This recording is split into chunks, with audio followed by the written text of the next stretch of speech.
Good morning, students. I am Shubham Kashyap, and today a very special class related to the use of simple future tense. In this class, we have to discuss on the special use of simple future tense, in which I have to mention about the shall, where it is suitable and in which kind of situation it is very suitable to use. Okay तो आज की class में हम लोग simple future tense में कुछ ऐसी condition की बात करेंगे जहां आपको लगेगा कि शैल कहां पे सुटेबल है, कहां पे उपयुक्त है और कौन कौन से एक्शन में शैल का यूज होता है, वहां पे मीनिंग ऑफ एक्शन क्या हो सकता है और किस किस कंडीशन में हम लोग भविष्य काल में शैल का यूज करते हैं, विल का यूज करते हैं। तो इन सब चीजों के बारे में हम आज के क्लास में पढ़ेंगे। तो एक चीज मैं बार बार कहूंगा, सिंपल फ्यूचर टेंस से पहले भी इतने सारे क्लासेस में मैं एक बात कहना चाह रहा हूं कि हम लोग इस लॉकडाउन में हैं, तो कहीं ना कहीं जब भी आपको समय मिले तनाव मुक्त होकर के अंग्रेजी के प्रति रोचकता जगाइए। And I am confident you have to polish your English within this period of lockdown and you will get the real confidence and you will be much suitable to do these kind of activities, to participate in these kind of activities. तो आज की class में चलते हैं दोस्तों और फटाफट आप देखिए बोर्ड पे क्या क्या रूल है और कितनी रोचकता है। तो आइए जल्दी से। The use of simple future tense. Future tense के आज यूज में हम लोग, जैसे आप देख रहे हैं ना, shall is used in the second person and third persons to express. Shall is used in the second person and third persons to express. क्या express करेगा? To express command, to express promise, to express threat, to express determination. ये सब चीज, ये सब condition में अगर command कोई कर रहा है और वहां पे सेकेंड पर्सन से भविष्य काल में कोई सेंटेंस शुरू हो रहा है, तो वहां पे सेकेंड पर्सन के साथ शैल का यूज होगा। ठीक है, अगर थर्ड पर्सन का भी यहां पे बात की गई है तो थर्ड पर्सन के साथ भी शैल का यूज होगा। यहां पे प्रॉमिस वाला अगर कंडीशन होगा, मीनिंग ऑफ एक्शन अगर प्रॉमिस है तो शैल का यूज होगा। यहां पे थ्रेट वाला कंडीशन है तो शैल का यूज होगा। डिटर्मिनेशन, ठीक है, अपने आप में एक डिटर्मिनेशन का जो मीनिंग अगर सेंटेंस से आएगा और वो सेंटेंस सेकेंड पर्सन या थर्ड पर्सन से शुरू होगा तो वहां पे हम लोग क्या करेंगे? शैल का यूज करेंगे। Shall is used in the second and third persons to express command, to express promise, to express threat, to express determination. ठीक है, इन सारी चीजों को, ठीक है, ये जो चार कंडीशन है यहाँ पे, इन चारों कंडीशन में भविष्य काल में अगर ये चार तरह का मीनिंग अगर आना है और उसके साथ अगर सेंटेंस की शुरुआत सेकेंड पर्सन या थर्ड पर्सन से होती है तो वहां पे हम लोग शैल का यूज करेंगे। अब जरा हम लोग एग्जाम्पल देख लेंगे तो समझ जाएंगे और आपको पूर्ण रूप से जो है सो एक आप नया नियम सीखेंगे, ताकि आप आगे किसी प्रतियोगी परीक्षाओं में भी और कहीं भी कॉमन एरर अगर आप बनाएंगे तो वहां पे इन सारी बातों का अगर आपके ध्यान में होगा और तो आप वहां पे इजीली सॉल्व कर सकते हैं।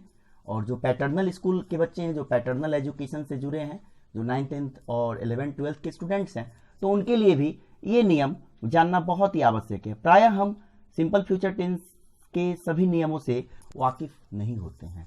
तो जरा हम एग्जाम्पल पे देखते हैं। पहला एग्जाम्पल क्या है?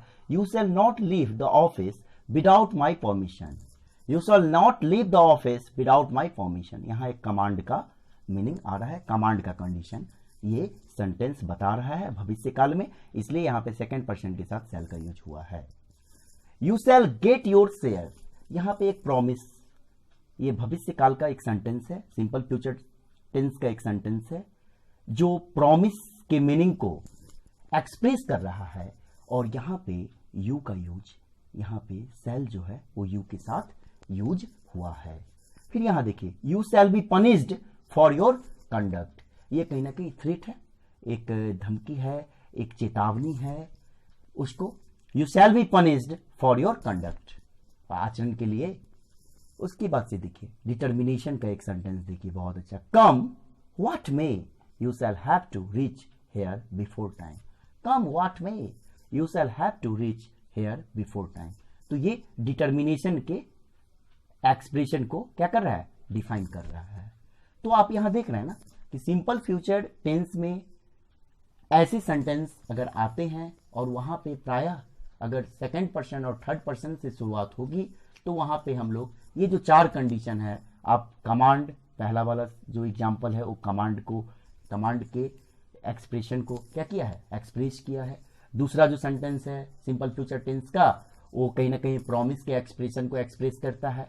तीसरा जो सेंटेंस है you shall be punished for your conduct, ये कहीं ना कहीं किस चीज को एक्सप्रेस कर रहा है, तो थ्रेट को एक्सप्रेस कर रहा है सिंपल फ्यूचर टेंस का ये सेंटेंस। और ये जो सेंटेंस है come what may you shall have to reach here before time, ये डिटर्मिनेशन को जो है सो क्या कर रहा है, एक्सप्रेस कर रहा है। और यहां पे कमांड का मतलब क्या, कि किसी एक कोई अधिकारी है वो कमांड दे रहा है, प्रॉमिस, आप किसी से वादा करेंगे फ्यूचर टाइम में के लिए, थ्रेट, किसी को आप एक चेतावनी दे रहे हैं, उसको धमकी या उसको एक आप ये कर रहे हैं कि अगर आप ऐसा करोगे तो फिर हम आप पर क्या करेंगे, हम आपको पनिश करेंगे। और तीसरा जो डिटर्मिनेशन है इसका मतलब हुआ कि क्रमवार, क्रमशः, जैसे डिटर्मिनेशन अपने आप में एक मतलब पहले से ही एक इच्छा शक्ति, एक डिटर्मिनेशन है उसके अंदर। तो देखिए come what may you shall have to reach here before time. अब हम लोग चलते हैं दूसरे नियम पे। दूसरा नियम भी स्टार से दिया गया है और ये नियम भी बहुत ही ज्यादा जानना जरूरी है। और आप देखिए इसको, will is used in the first person to express. Will का भी यूज फर्स्ट पर्सन के साथ होता है जब ये एक्सप्रेस करता है। Will is used in the first person में होता है विल का use to express willingness, to express promise, to express threat, to express determination.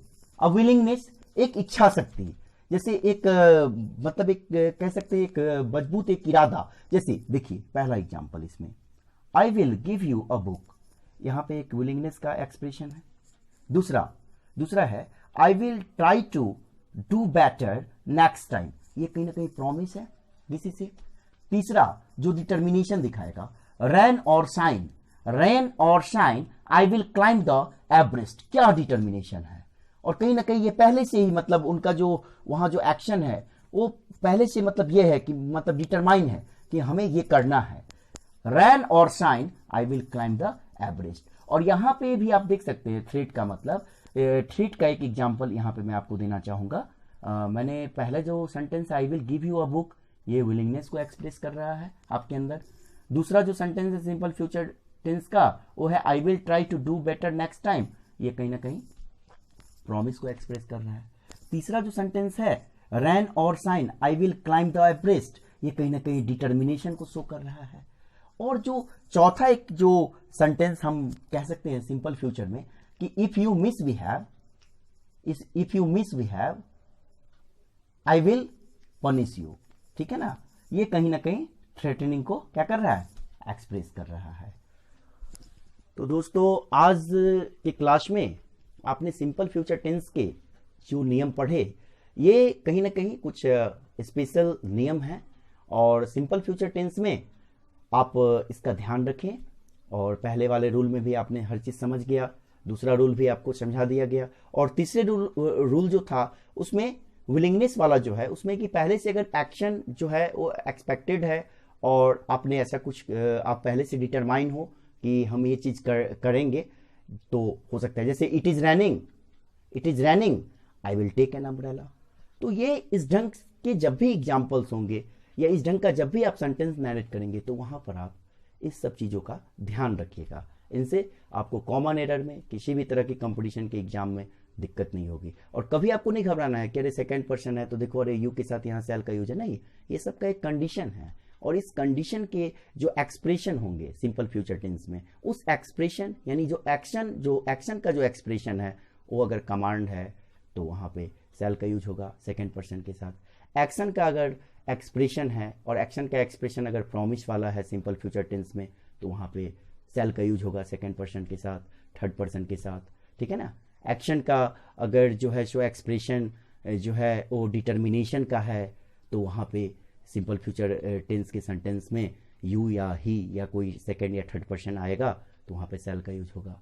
तो आप समझ सकते हैं कि एक्शन का जो एक्सप्रेशन होगा और वो सिंपल फ्यूचर टेंस में, जैसे आपने देखा विलिंगनेस, डिटर्मिनेशन, उसके बाद से फिर आपने देखा थ्रेटनिंग का भी, उसके बाद से फिर आपने क्या देखा, तो आपने देखा जो पहला है कमांड, प्रॉमिस।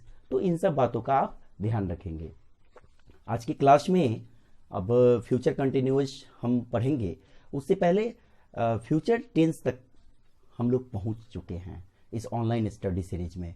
तो फिर से मैं कहूँगा कि आप एक्सरसाइज बनाना शुरू करें, अंग्रेजी के प्रति रोचकता जगाएं, और निश्चित रूप से आपकी अंग्रेजी अच्छी हो सकती है। इस लॉकडाउन में आप डिफेंस अलार्म के चैनल से जुड़े और अपनी अंग्रेजी अच्छी करें। शुभ रात्रि, भारत माता की जय, वंदे मातरम।